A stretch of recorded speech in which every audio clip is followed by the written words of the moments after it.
দেশের বাইরে আমার কোনো ঠিকানা নেই, এটাই হলো আমার ঠিকানা। মানসিক দৃঢ়তা এবং দেশের স্বার্থে আপোষহীন এক মহিষী নারী বিএনপি চেয়ারপারসন খালেদা জিয়া। আর সে কারণেই রাজনৈতিক জীবনের শুরু থেকেই জেল জুলুম আর নির্যাতন সইতে হয়েছে তাকে।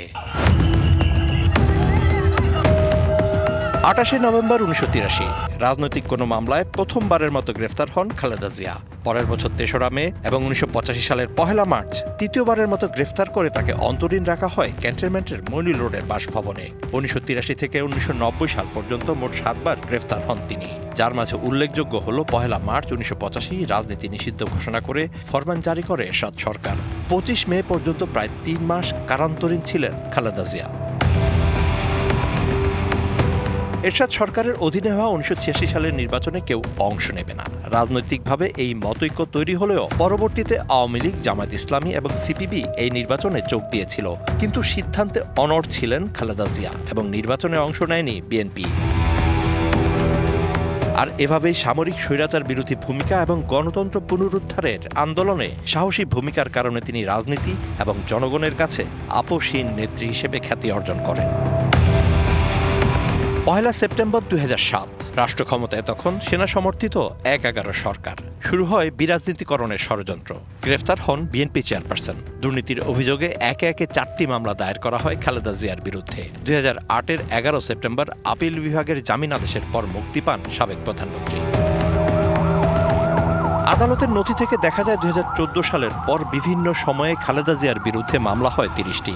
মূলত রাষ্ট্রদ্রোহ, হত্যা, ইতিহাস বিকৃতি, বঙ্গবন্ধুকে নিয়ে কটূক্তি, ভুয়া জন্মদিন পালনের অভিযোগে এসব মামলা হয়। পুলিশ, সরকারি দলের নেতাকর্মী ও আইনজীবীরা এসব মামলা করেন। এর মধ্যে 25টি মামলা হয়েছে ঢাকায়, কুমিল্লায় 3টি এবং পঞ্চগড় ও নড়াইলে 1টি করে মামলা হয়েছে।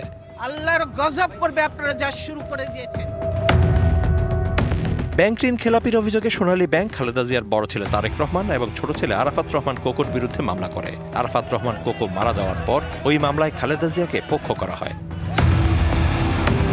তবে বিএনপি চেয়ারপারসন খালেদা জিয়ার বিরুদ্ধে দায়ের করা সব মামলার বিচারে সবচেয়ে আলোচিত দুটো মামলা হচ্ছে জিয়া অরফানেজ ও চ্যারিটেবল ট্রাস্ট দুর্নীতি মামলা। এই দুটো মামলায় খালেদা জিয়াকে দেয়া হয় সাজা ও অর্থদণ্ড। অরফানেজ মামলার রায় ঘোষণার পরই খালেদা জিয়াকে কারাগারে পাঠায় আদালত। 2 বছর 1 মাস 11 দিন কারাগারে থাকেন এই আপোষহীন নেত্রী। 25 মার্চ 2020 দুর্নীতির 2 মামলায় দণ্ডিত হয়ে কারাগারে থাকা খালেদা জিয়াকে অসুস্থতার কারণে শর্তযুক্ত নির্বাহী আদেশে সাময়িক মুক্তি দেয় আওয়ামী লীগ সরকার।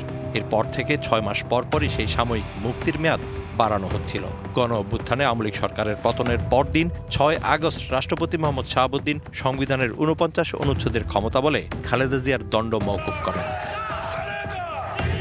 এছাড়াও যথাযথ আইনি প্রক্রিয়া শেষে আপিল বিভাগের রায়ও সব মামলা থেকে বেকসুর খালাস পান বিএনপি চেয়ারপারসন খালেদা জিয়া। গণতন্ত্রের ধ্বংসের স্তূপের মধ্য থেকে আমাদের নির্মাণ করতে হবে এক সমৃদ্ধ বাংলাদেশ। Mizan Ahmed, DBC news, Dhaka. তো নতুন এবং ফিরে আসা গ্রাহকদের জন্য নগদে চলছে ক্যাশব্যাক সহ প্রতিদিন হাজারো উপহার জেতার সুযোগ। হবে আশা আর ফেরা, সারপ্রাইজ সেরা।